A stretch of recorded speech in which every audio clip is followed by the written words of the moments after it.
Alright, Rosenberg.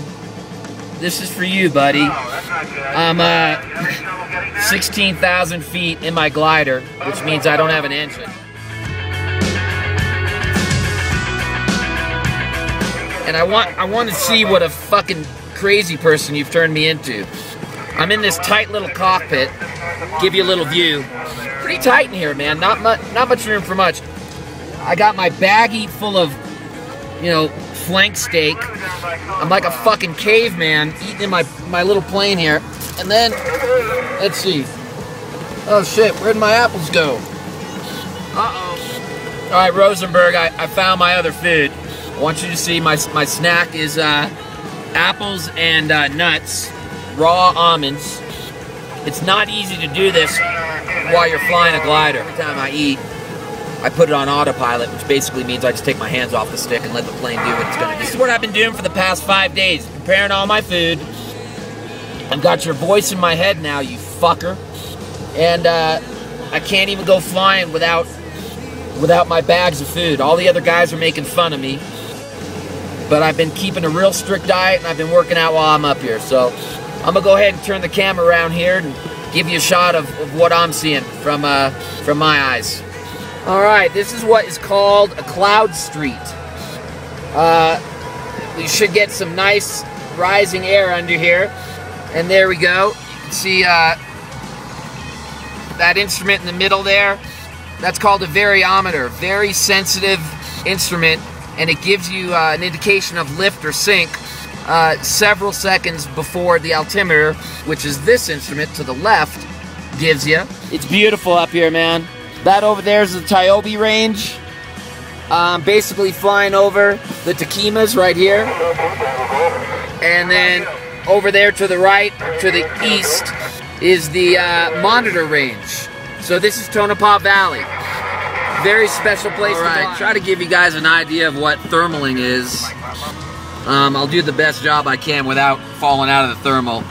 You can see I've got about 5 to 6 knots on the variometer, which just simple terms, it just means about 500 to 600 feet a minute the air is rising around me. And what my job is to stay in the core of the thermal, trying to find the strongest part of this thermal and stay in it. And the way you do that is you need to bank. And I don't know how good you can see this. Again, I'm trying to fly and do this at the same time. But basically, a 45 to 60 degree bank is generally optimal. Anytime you bank your plane, you're dividing the lift between vertical and horizontal lift. So, anyway, I'm not doing such a good job right now, so I'm going to turn off and fly the plane. Alright,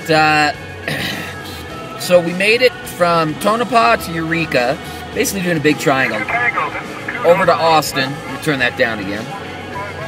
Alright, and we're over Austin right now. Now we're trying to make it back to Tonopah. We get to Tonopah with some good altitude, and there's thermal still popping, which I expect there will be. I'm going to try to make it to Goldfield. But let me show you the Tonopah range here. And what my goal is to get on top of the range where the lift is the best. Kind of right on the spine of the mountain. Check this out. Alright, there she is, the north end of the Tonopahs. And I've got a lot of sink here. You can see I'm going, the air around me, the air mass is going down about 1,000 feet a minute. So what I try to do is push the stick forward and get through that sink as quickly as possible so we can get into some better air. It's a problem when you're meeting rising terrain and you have sinking air. Alright, it's been about 5 hours in the cockpit, and had a pretty close call over at Hadley. I was at traffic pattern altitude, which is basically 800,000 feet over the ground, and was just had my hand on the landing gear, ready to extend it and commit to landing, but just found a very weak thermal, about 100 knots, and worked it until the thermal grew as I climbed a little bit, and then was able to get up to about 11,000. Keep pushing. Tonopah's in sight. I don't have final glide according to my glide computer, but according to my math, I do. So I'm gonna trust my math. I've got some reserve built into the inputs that I put into the Glide software. So anyway, great day today. It was a good one.